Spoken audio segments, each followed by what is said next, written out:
Hello my dear students. So in previous lecture we had seen about the prism. We had seen this one theory of prism and we have derived a formula known as the prism formula. Now in this video we are going to see the second part of the prism. Now what's happening after deriving the formula, what we are doing? We are doing an experiment. हम क्या करेंगे? Experiment कर रहे हैं. In the experiment what we are doing, हम अलग अलग angle पे रे को इंसिडेंट करते हैं. जैसे कि ये हमारा पहला रे है. सो हम क्या कर रहे हैं, ये इंसिडेंट रे की का जो एंगल है उसको बार बार चेंज कर रहे हैं. ऐसे ऐसे ऐसे ऐसे ऐसे यूं. मतलब कि ये जो एंगल रे जो है उसको कभी कभी ऐसे दे रहे हैं या फिर कभी कभी एंगल बढ़ा रहे हैं. We are incidenting the ray at different angle, and for each and every incident ray we are measuring the total deviation delta. कि भाई हमने मान लो कि 30 डिग्री इंसिडेंट एंगल रखा तो कितना डेविएशन मिला, 35 रखा तो कितना डेविएशन मिला, 40, 45, 50, 55, 60, 65, ऐसे हम अलग अलग इंसिडेंट एंगल के रिगार्डिंग अलग अलग डेविएशन एंगल फाइंड कर रहे हैं. ठीक है. After this what we are plotting a graph. कौन सा ग्राफ? तो यहां पे हम प्लॉट करेंगे एंगल ऑफ डेविएशन डेल्टा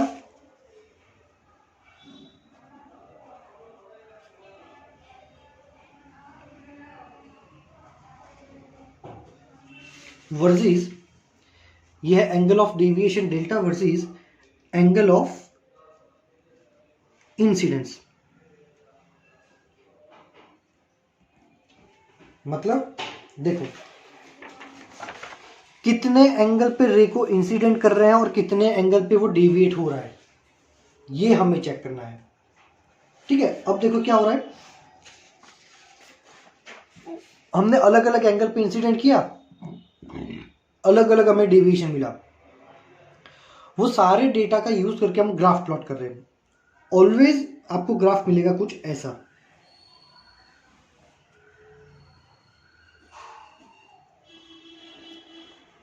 ठीक. यहां से आप स्ट्रेट लाइन भी ले सकते हो, ऐसे थोड़ा तोड़ भी सकते हो, सब सही है. So what can we say from the graph, what are the analysis? We can say कि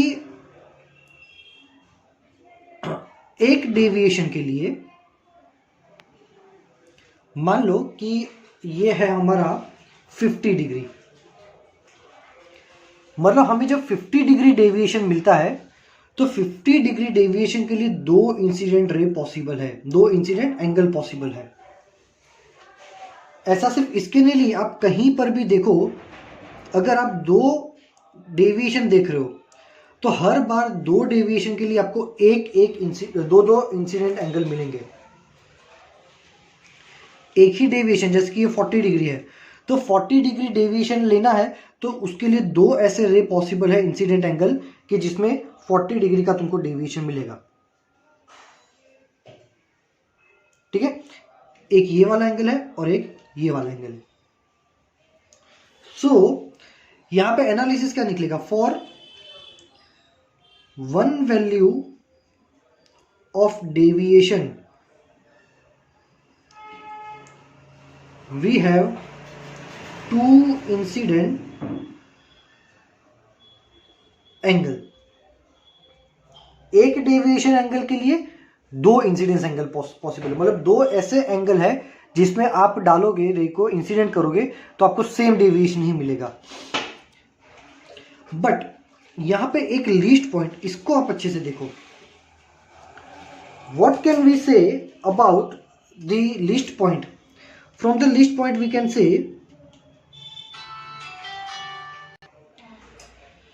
ये पॉइंट के लिए क्या होगा, एक ही एंगल ऑफ इंसिडेंस है और एक ही एंगल ऑफ डेविएशन है. ऐसा एक ही पॉइंट पे के लिए होगा जो सबसे बॉटम में पॉइंट है उसके लिए.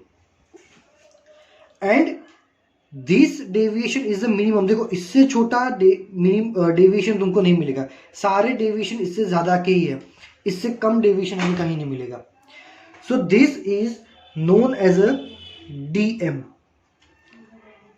where dm is known as a minimum deviation। dm को क्या बोलेंगे हम? Minimum deviation. और ये मिनिमम डेविएशन के लिए आपको एक ही इंसिडेंस पॉइंट मिलेगा, आई, इंसिडेंस एंगल मिलेगा आई। ठीक है, तो अब हमारी जो पूरी थियोरी है वो थियोरी सिर्फ इसी केस के लिए है, for minimum deviation angle only. ये अब जितने भी थियोरी प्रूव करेंगे वो सिर्फ मिनिमम डेविएशन एंगल के लिए है। चलो, now one more thing, when there is a case of minimum deviation angle, एक ही मिनिमम डेविएशन है, उसके लिए एक ही इंसिडेंट एंगल है, और ये मोमेंट पे इंसिडेंट एंगल और एमर्जेंट एंगल सेम हो जाएगी। ये कंडीशन आपको याद रखनी पड़ेगी। ये पॉइंट ऐसा है कि जहां पे इंसिडेंट एंगल और एमर्जेंट एंगल सेम हो जाएंगे। सो अब हम थियोरी को लिखेंगे कि अब ये जो पूरी थियोरी है, फॉर मिनिमम डेविएशन एंगल, किसके लिए? मिनिमम डेविएशन एंगल के लिए। तो याद रखो, मिनिमम डेविएशन एंगल की पहली कंडीशन क्या है कि I इज इक्वल टू ए होता है। तो उसकी कंडीशन की I is equal to E होता है। मोस्ट टाइम पे ये आपको याद रखनी है।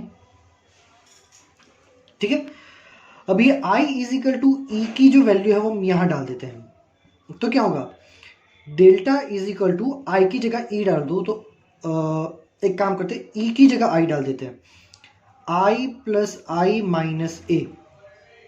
ठीक है, क्या किया हमने? ई की जगह पे आई डाल दिया, ये वाला। So delta is equal to 2i minus A.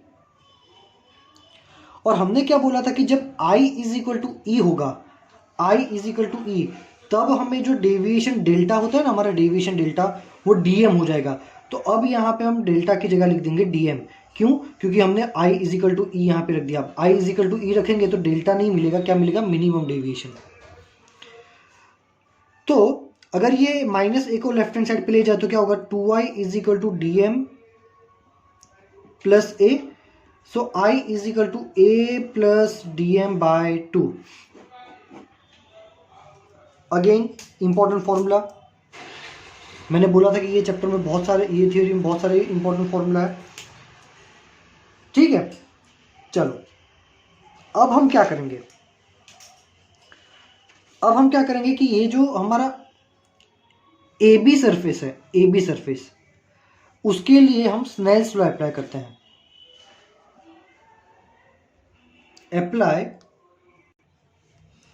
Apply Snell's law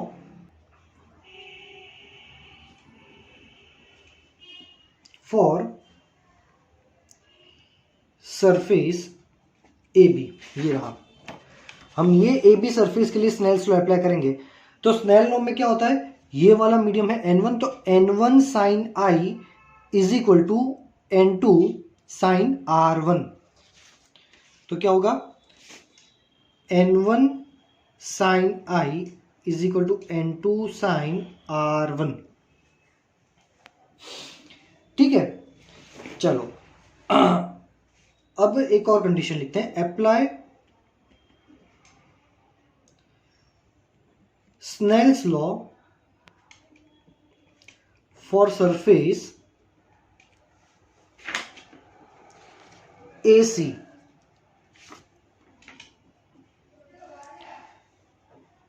using incident ray as QR। मतलब मान लो कि ये हमारा QR नहीं, यहाँ पे मान लो कि ये पॉइंट कोई भी दे देते हैं, ये मान लो कि हमारा है S। ठीक है, अभी ये ऐसे देखो, ये RS जो है ना वो एमर्जेंट रे है, लेकिन लाइट की एक प्रॉपर्टी होती है। देखो अगर मैं लाइट ऐसे दे रहा हूँ, वो ऐसे जाएगी और ऐसे बाहर निकल रही है। बाहर कहाँ से निकल रही है? RS. RS is your emergent रे। अगर मैं ये लाइट को उल्टा कर दूं, अगर मैं लाइट एसआर कर दूं, तो लाइट यही पाथ को फॉलो करेगी और यहीं से बाहर आएगी। This is known as a reversibility of light, और प्रिज्म में ये अच्छे से होता है। सो आरएस हमारा एमर्जेंट रे है। हम उल्टा करते हैं। इमेजिन करो कि इंसिडेंट रे एसआर है, तो क्या होगा? So apply Snell's law for the surface AC using incident ray as a SR. ठीक है, तो क्या होगा देखो, अब ये बाहर का मीडियम अगेन क्या है? N1।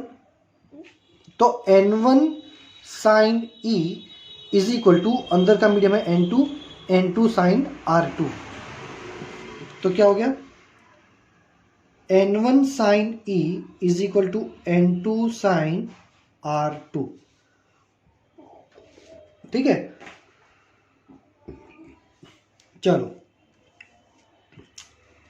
ये मान लो कि इक्वेशन नंबर बी है, यह इक्वेशन नंबर सी। फिर लिखे, बट वी नो दैट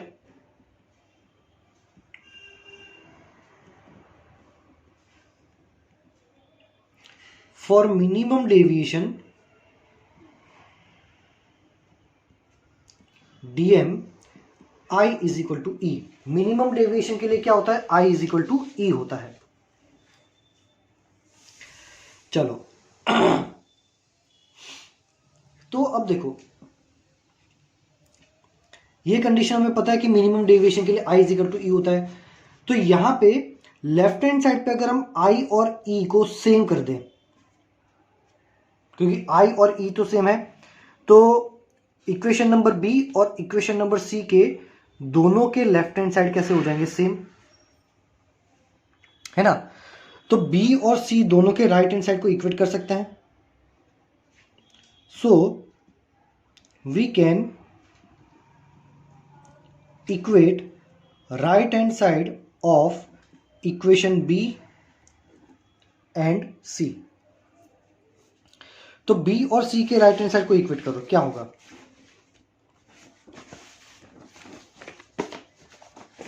देखो, बी और सी के राइट हैंड साइड को इक्वेट करो, तो N2 sine R1 is equal to N2 sine R2। तो यहां पे N2 कट हो गया, साइन साइन कभी भी कट नहीं होता। तो यहां पे डायरेक्टली रिजल्ट क्या मिला? Which says that R1 is equal to R2। तो अगेन मोस्ट टाइम की कंडीशन कि जब मिनिमम डेविएशन होता है तब R1 और R2 की वैल्यू सेम होती है, तो हम इन दोनों को क्या बोल देंगे? R। हम इन दोनों को क्या बोल देंगे? R। अगेन मोस्ट टाइम की इक्वेशन, जितने जितने मैं आईएमपी बोल रहा हूं इसको आपको याद रखना है, ठीक है? पर आज के जितने भी आईएमपी है वो सिर्फ मिनिमम डेविएशन एंगल के लिए है।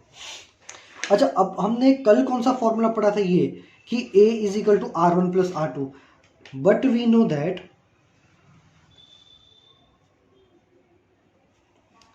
A is equal to R1 plus R2। तो क्या होगा? A is equal to R1 और R2 दोनों की जगह रख दो R, तो क्या हो गया? R plus R।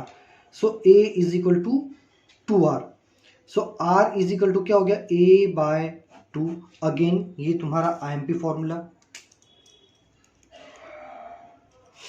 ये क्या है? तुम्हारा आईएमपी फॉर्मूला, ठीक है? सो हमने ये क्या किया? हमने I की वैल्यू ले ली, हमने फाइनली R की वैल्यू डिराइव कर दी, और ये I और R की वैल्यू को हम कहाँ डालेंगे? वो वैल्यू को हम डालेंगे इक्वेशन नंबर बी में।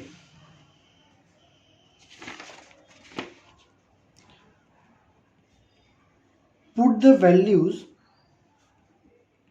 Of derived I and R। ये I और R की जो हमने डिराइव्ड वैल्यू है हमारी, ये वैल्यूज को हम रखेंगे। Put the values of derived I and R in equation number B, ठीक है? ये रहा हमारा इक्वेशन नंबर बी। चलो क्या है, n1 साइन आई, आई की जगह क्या डालेंगे, a plus D M by two is equal to n2 sine r1, r1 की जगह क्या डालेंगे, ये a बाई टू। ठीक है, तो अब देखो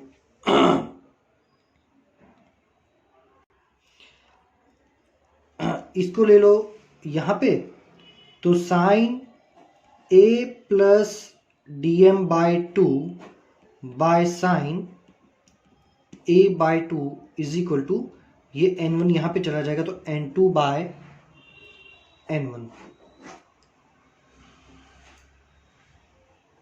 ठीक है, ये हो गया extremely important and final formula.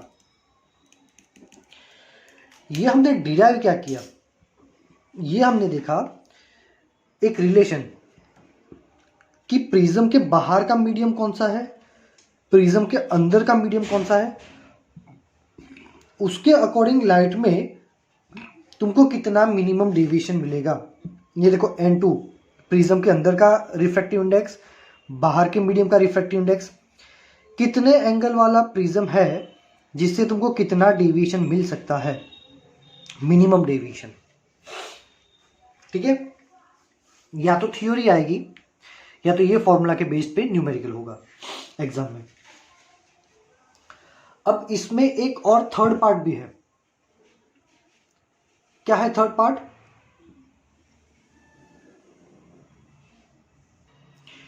Third part में है मिनिमम डेविएशन।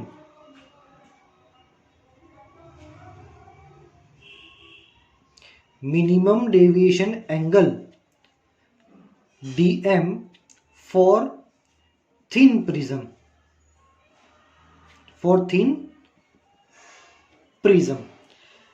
तो हमने अब तक मिनिमम डेविएशन एंगल कैसे फाइंड करते हैं वो तो देख लिया, ये फॉर्मूला से dm फाइंड कर सकते हो। बट अब हमें मिनिमम डेविएशन एंगल फाइंड करना है थिन प्रिज्म के लिए। थिन प्रिज्म मतलब पतला प्रिज्म। डेफिनेशन क्या है उसकी, when prism angle A is less than 10 degree, जब तुम्हारा प्रिज्म एंगल 10 डिग्री से कम हो, इट इज नोन एज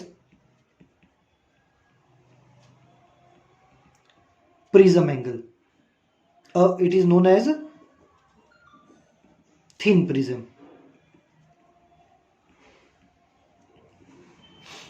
अब प्रिज्म एंगल तुम्हारा 10 से भी कम है, that means prism angle is very small. अब प्रिज्म एंगल ही स्मॉल है, तुम्हारा प्रिज्म कैसा होगा पता है, ये वाला ऐसा, ऐसा प्रिज्म एंगल ही तुम्हारा बहुत छोटा है। तो ये केस में प्रिज्म एंगल छोटा मिल गया तो सारे के सारे एंगल्स छोटे ही मिलेंगे। So if prism angle is very small, so we can say sin theta is approximately theta, क्योंकि प्रिज्म एंगल बहुत छोटा है। और छोटे एंगल्स के लिए हम ये कर सकते हैं, इफ, ये पूरी कंडीशन क्या है, if theta is very small we can say sin theta is approximately theta, है ना। चलो, तो अब ये फॉर्मूला कैसा होगा, साइन थीटा की जगह क्या लिखना है हमें, थीटा, तो साइन निकल जाएगा, बचेगा a plus D M by two by, नीचे से भी साइन निकल गया, a by two is equal to n2 by n1। तो यहाँ पे 2 2 कैंसिल हो गया, क्या बचा, a plus D M by a is equal to n2 by n1। ठीक है, तो अब यहाँ पे अगर dm को मेजर करना है तो क्या करेंगे, a plus D M is equal to n2 by n1 into A, फिर dm को सब्जेक्ट बनाओ तो dm is equal to n2a by n1 minus a, so dm is equal to a n2 by n1 minus 1। ये हो गया minimum deviation for thin prism. Generally आप reference book देखोगे कोई भी, हाँ एग्जाम में ये आ सकते हैं, 2 मार्क्स में ये भी पूछ सकते हैं कि derive the minimum angle deviation for thin prism, तो उसमें आपको ये लिखना है, ठीक है। We know that this formula, ऐसा एक्सेप्ट कर लेना है, we know the formula is this, फिर यहाँ से स्टार्ट करके ये सब लिखना है। आपकी बुक में ये सब कुछ दिया हुआ है, बट बहुत ही छोटे से पोर्शन में। ये देखो हमने जो फॉर्मूला डिराइव किया वो, और ये मिनिमम डेविएशन का इतना ही दिया है। ये रहा साइन वाला जो टर्म है, उसमें साइन निकाल के अप्रोक्सीमेटली ये कर दिया और ये प्रूव कर दिया, ठीक है। बुक में क्या लिखा है, ये n2/n1 की जगह क्या लिखा है, n2/1। एनसीईआरटी है, सब कुछ कॉम्प्लिकेटेड वे में ही लिखेगा, है ना। ये मैंने स्नेल्स लॉ में पढ़ा था कि n2/n1 को n2/1 भी लिख सकते हैं। अब बहुत सी रेफरेंस बुक्स आप देखोगे ना, तो बहुत सी रेफरेंस बुक में आपको ऐसा दिखेगा कि मिनिमम डेविएशन, देखो बहुत सी रेफरेंस बुक में मिनिमम डेविएशन को ऐसे भी लिखते हैं। एनसीईआरटी ऐसा लिखता है, ऑलमोस्ट रेफरेंस बुक में डेल्टा एम लिखते हैं, बट यहाँ पे एनसीईआरटी में डीएम दिया तो हमने डीएम लिखा। तो बहुत सी बुक में आपको ऐसा दिखेगा a/n-1। फिर आप बोलोगे कि सर हमने तो n2/n1 बोला था, इन्होंने तो a-1, तो भाई दोनों फॉर्मूला सही है, कैसे, चलो एक्सप्लेन करता हूं। ये नीचे क्या है, n1। अब n1 कौन सा मीडियम है, n1 मतलब बाहर का मीडियम है। मेजोरिटी केस में बाहर लेते हैं एयर। अगर एयर है तो एयर का रिफ्रैक्टिव इंडेक्स क्या होता है, 1। तो हमारा ये जो फॉर्मूला है dm is equal to a into n2, और n1 बाहर का मीडियम मतलब एयर, तो 1 - 1, तो dm is equal to a into n-1 directly हो गया ये। मतलब जो भी रेफरेंस बुक में ये फॉर्मूला दिया है वो डायरेक्टली ऐसा ही अज्यूम करते हैं, पर कि बाहर एयर है, बट नीट में ऐसा जरूरी नहीं है। Sometimes they are putting your prism into water, तो बाहर एयर की जगह वाटर हो जाएगा। वो केस में तुमको ये फॉर्मूला यूज करना है कि नीचे पानी का रिफ्रैक्टिव इंडेक्स आएगा जो कि 1 नहीं है। वो केस में मिनिमम डेविएशन आपका चेंज हो जाएगा, ठीक है। सो यहाँ पे तुम्हारा प्रिज्म अच्छी तरह से कंप्लीट हो जाता है। And the good news is that कि इसके बाद का कोई टॉपिक है भी नहीं, मतलब कि इसके बाद के जो भी टॉपिक्स है, dispersion in prism, some natural phenomena due to sunlight, फिर माइक्रोस्कोप, टेलीस्कोप, सब कुछ निकल गया है सिलेबस में, कुछ भी नहीं है, है ना। तो अब सिर्फ एक ही चीज बची है, वो है सीधी एक्सरसाइज।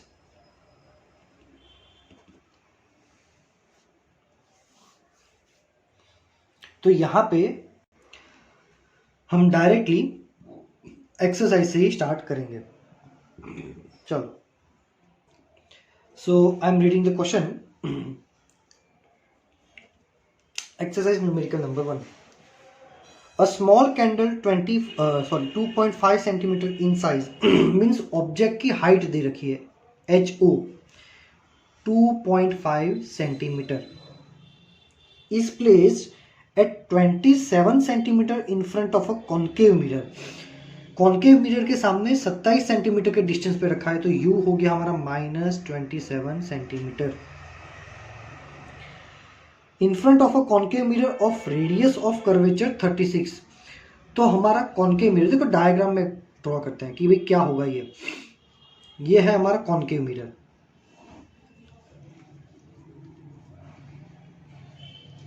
तो ये हो गया P, ये हो गया F, ये हो गया C। मिरर वाला कोई भी न्यूमेरिकल आए, डायग्राम ड्रॉ करके पहले PFC को डिफाइन कर लेने का। अब इसका फोकल लेंथ होता है लेफ्ट हैंड साइड, तो फोकल लेंथ होगा नेगेटिव। F कितना है, सॉरी आपको फोकल लेंथ नहीं, रेडियस ऑफ कर्वेचर दिया हुआ है R कितना है 36, तो इट विल बी -36 सेंटीमीटर, तो F हो जाएगा -18 सेंटीमीटर। तो R की वैल्यू है 36, और हमें पता है कि भाई R कितना होता है, तो R होता है ये पोल से C तक का डिस्टेंस। तो ये जो डिस्टेंस है ये हमें दिया हुआ है 36 सेंटीमीटर, और F उसका आधा होता है, तो ये डिस्टेंस हमें दिया है 18 सेंटीमीटर। ऑब्जेक्ट को रखा है 27 सेंटीमीटर पे, तो 27 मतलब कि 18 से ज़्यादा और 36 से कम। सो ऑब्वियसली ऑब्जेक्ट हमारा होगा कहीं पे यहाँ, ठीक है। फाइंड क्या करना है, at what distance from the mirror should a screen be place in order to obtain a sharp image. इसका शार्प इमेज कहाँ पे मिलेगा, स्क्रीन को कहाँ रखेंगे तो शार्प इमेज हमें दिखेगा। इन शॉर्ट की हमें इमेज डिस्टेंस फाइंड करने के लिए वो कह रहे हैं। ऑब्वियसली कि इमेज डिस्टेंस, इमेज कहाँ होगी, देखो एक तो तुम लंबा लंबा न्यूमेरिकल भी कर सकते हो, या फिर टेबल अगर तुमने याद रख लिया है तो टेबल से भी पता चल जाएगा कि मैंने क्या सिखाया था कि अगर ऑब्जेक्ट सी और एफ के बीच में है, if object is between C and F then image will always beyond C and larger than the object. तो इमेज जो है ये है तुम्हारा ऑब्जेक्ट और ये है तुम्हारा इमेज। इमेज सी से दूर मिलता है, मतलब इमेज डिस्टेंस आपको 36 से ज़्यादा ही मिलेगा। अगर एमसीक्यू है तो 4 ऑप्शन देख लो, जो ऑप्शन 36 से ज़्यादा है वो तुम्हारा answer. Otherwise you can also calculate it, 1/f is equal to 1/v plus 1/u। So f कितना है -18, 1/-18 is equal to 1/v। Image distance is image distance तो हमें फाइंड करना है, plus 1/u, object distance is -27। So -1/18 is equal to 1/v minus 1/27।